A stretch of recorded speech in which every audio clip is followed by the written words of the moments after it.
네, 반갑습니다. 전민기입니다. 자, 오늘도 뉴스 전 코너에서 신문 살펴보고 인터넷 뉴스 토픽도 살펴볼 텐데 그에 앞서서 오늘 아침 인사해주신 우리 권주부 가족들 만나보겠습니다. 공재인 님이요. 두 분 안녕하세요. 봄봄봄 벚꽃 즐길 새도 없이 여름이 훅 왔어요. 또 비슷하게 유튜브에서 아이짱님은 추위가 주춤거리며 가더니 여름이 금방 오나 봐요. 봄을 추월하며. 네. 이렇게 봄이 추월당한 것 같은 느낌은 있어요. 어제 낮에 진짜 여름 같더라고요. 예. 아무튼 오늘 지나고 나면 기온이 조금씩 떨어졌다가 맞습니다. 예년 기온 찾았다가 다시 또 기온이 올라간다고 하는데 여름도 왔다가 봄도 왔다가 봄이 이렇게 짧습니다. 네, 네. 다이내믹합니다. 박윤희님은 중간고사 시작인 고딩딸 화이팅. 고니부 애청자분들도 화이팅이요 하셨는데 또 고등학생들 중간고사 기간이 됐네요. 다들 잘 보시기 바랍니다. 자, 그리고 이렇게 웃을 수 있는 하루가 되었으면 좋겠습니다 하면서 하하하하 웃어주신 4822님 좋은 하루 되시길이라고 하셨는데요. 진짜 많은 분들이 지금 아침 인사 지금 출근길에 듣습니다. 이제 시작 이런 문자 메시지들을 아침 인사로 많이 해주고 계신데요.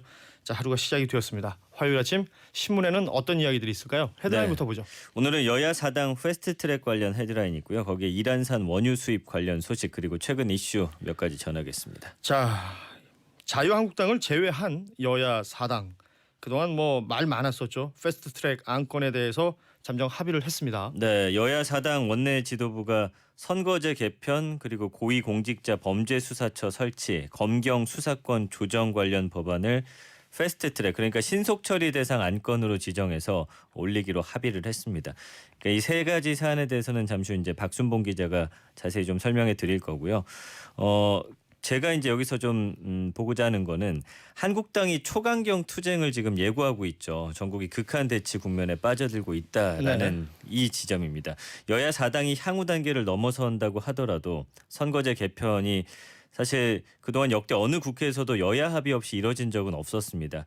그렇기 때문에 한국당의 반대를 어떻게 넘어설지가 최종 관문으로 남게 됐다 신문사들은 쓰고 있고요. 안 그래도 지금 답답했던 전국이 더 막혀버린 모양새가 됐다라는 평가가 많습니다. 네. 한국일보는요. 선거제 개혁길 텄지만 더 막혀버린 전국이라는 헤드라인 뽑았고요. 한겨레는 선거제 개혁 공수처 설치 패스트트랙 극적 합의라고 제목 정했습니다. 자, 구체적인 내용은 잠시 뒤에 저희가 박순봉 기자와 뉴스브리핑 코너에서 좀 더 깊숙이 살펴보도록 하죠. 자, 그리고 또 하나 어찌 보면 중요한 뉴스입니다. 우리나라가 앞으로 이란산 원유를 수입하지 못하게 된 거죠. 그렇습니다. 이렇게 되면. 예. 자, 우리나라가 이렇게 수입을 못하게 된 이유에는 이제 미국의 제재가 또 있는 것인데 이렇게 되면 우리의 석유화학 업체들 타격을 입을 것이다라는 보도가 있어요. 그렇습니다. 경향신문이 다루고 있고요. 미국 이란 원유 수출 제로화, 한국 석화업체 타격 불가피라는 제목으로 이 사안 다루고 있습니다. 이 도널드 트럼프 미국 정부가 다음 달 2일에 이제 한국 등 8개국에 대한 이란산 원유 수입 예외적 허용 조치를 연장하지 않기로 결정을 했습니다. 이때 그러니까 끝나게 5월 되는 초에 겁니다. 끝난다는 얘기죠. 그렇습니다. 중동 정세 긴장이 지금 고조되면서 국제유가의 변동성이 커졌다는 관측이 지금 나오고 있고요. 어제 훅 올랐어요. 많이 올랐죠. 지금 몇 주째 오르고 있더라고요. 한국에서는 주로 이란산 초경질유를 수입하는데 이것들이 이제 석유화학 제품의 기초 연료로 쓰입니다. 그리고 가격이 이제 이란산이 워낙 저렴해서 우리나라 석유화학 제품 업체들이 많이 쓰는 그런 기름인데 그렇기 때문에 우리나라 기업들이 큰 타격을 입게 됐다. 그렇게 될 수밖에 없다라는 소식입니다. 그렇습니다. 이 내용은 잠시 뒤에 또 우리 고란 기자와 네. 한번 다뤄보도록 하겠습니다.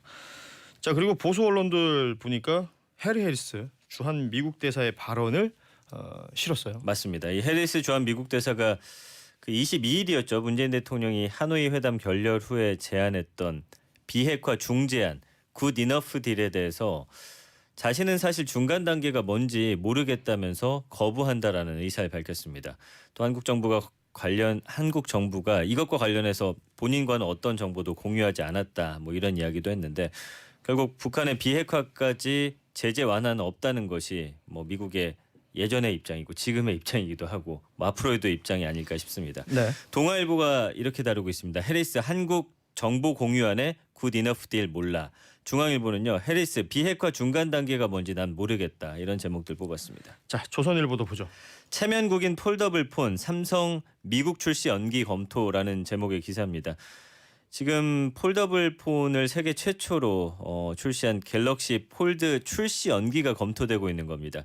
그러니까 최근 미국 언론의 그 리뷰용, 그러니까 미리 한번 써보라. 그리고서 이제 기사를 좀 써달라. 이렇게 그러니까 유튜버들한테 미리 그렇죠. 뿌리고 이거에 관련해서 뭐 이렇게 우리 예전에 저 블로그에 많이 올리듯이 맞습니다. 뭐 그런 것들 해달라라는 그 리뷰용 제품이 출시가 됐었는데 네, 이게 핫도그로 변했더군요. 맞습니다. 이게 보니까 그 액정 상태가 많이 안 좋아요. 휘어지거나 뭐 깨지거나 말리거나 이런 상황들이 나오다 보니까 이 제공했던 것이 오히려 약간 놀림거리가 되면서 유튜브 같은데 영상으로 제작돼서 많이 올라오고 네. 있거든요. 그러다 보니까 삼성전자가 중국과 유럽에서 열리기로 했던 현지 언론 사전 공개 행사도 잠정 연기했고 이 제품 수거해가지고 지금 잠정적으로 이제 조사하고 아마 미국 측에서의 그 내놓는 시점도 좀 연기할 것으로 보입니다. 네.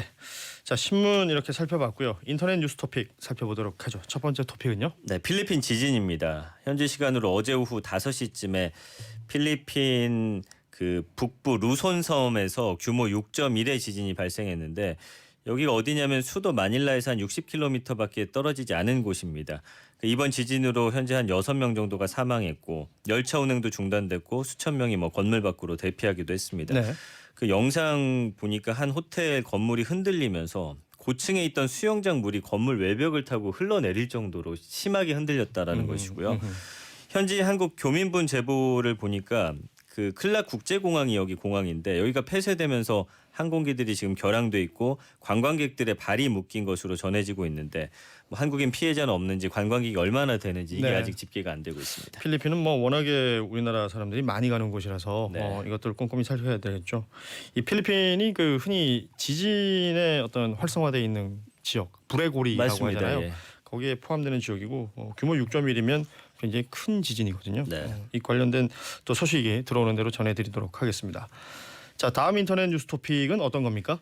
윤지호 씨입니다. 이 네. 배우 윤지호 씨가 최근 고 장자연 씨 관련 사건으로 많이 알려졌는데 검찰 과거사 진상조사단이 윤 씨와 그 진실 공방을 벌이고 있는 작가가 있습니다. 얼마 전에 책을 이제 출간하기로 했죠. 이 김모 씨를 조사한 것으로 확인이 됐습니다. 네. 그러니까 이 김 작가가 윤 씨하고 SNS 통해서 진실 공방 벌인 인물입니다. 그러니까 당시 김 작가가 윤지호 씨의 진정성이 떨어진다고 주장하면서 이제 윤 씨가 보낸 것이라는 문자 메시지를 공개했거든요. 근데 이제 윤 씨는 언론 인터뷰에서 자신을 공격하는 건 가해자를 옹호하는 사람으로밖에 보이지 않는다. 뭐 이런 말하면서 지금 진실 공방이 붙었습니다. 네. 이것과 관련해서 어제 YTN에서 장제연 문건 최초 보도 이후에 이 사건 계속 취재하고 있는 김대호 그 전문 기자를 인터뷰하기도 했는데 이 내용이 지금 네티즌들 사이에서 화제가 되고 있는 겁니다. 그렇습니다. 이게 뭐 보도가 많이 되고 있지는 않습니다. 말씀하신 것처럼 어제 YTN에서 다뤘었고요. SNS 상에서 지금 뭐 많은 논란이 일어나고 있죠. 그러니까 윤지호 씨의 증언 내용들에 대한 뭐 진정성 문제, 또 사실관계 확인이 중요하다라는 의혹들이 또 얘기가 되고 있어요. 이게 사실 뭐 누구를 옹호하고 누구 편에 서고 뭐 이런 개념보다는 이 사실관계가 중요한 것 아니냐라는 목소리를 내는 분들이 SNS 상에서 많은데 이 논란 또 어떻게 진행이 될지 저희가 또 소식 들어오는 대로 전해드리도록 그렇습니다. 하겠습니다. 예. 자, 다음 토픽은 또 초계기 갈등입니다. 초계기. 그러니까 일본이 이게 잠잠해진 초계기 문제를 다시 끄집어내고 있거든요. 그러니까 1월 당시에 초계기가 근접 비행했고 우리 군이 강경 대응했다. 뭐 우리는 이 정도까지만 알고 있는데 일본 언론이 초계기가 또다시 3일 이내로 낮게 접근할 경우에 추적 레이더 가동 전에 경고 통신 등 강경 대응 방침을 표명했다. 이게 우리 군의 당시 이제 입장이었는데 네. 이걸 공개한 겁니다. 그러니까 이게 왜 문제가 되냐면 당시 양측이 이런 내용을 비공개 협의하기로 약속했는데 일본이 이걸 어기고서 언론을 통해 자세한 내용을 보도한 거거든요. 네네. 그러니까 우리 군은 비공개 약속 어긴 일본한테 유감을 밝혔는데 동시에 왜 그렇다면 일본이 또다시 초계기 갈등을 공론화시키려고 하는지 일본의 저희가 뭔지를 좀 우리가 판단해봐야 하지 않을까 뭐 이런 이야기가 나오고 있습니다. 일본 지금 정권에서 우리나라나 북한 관련해서 뭐 이렇게 툭툭 건드리는 거 이거 어떻게 보면 아베 정권이 그만큼 위기라는 얘기가 된다고 하죠. 본인들 지지율에 늘 이용하고 있죠. 예. 관련된 내용들도 뭐 분명히 분석 기사가 나올 텐데요. 네. 또 전해드리도록 하죠. 오늘은 여기까지 하겠습니다. 빅커뮤니케이션 전민기 팀장이었습니다. 감사합니다.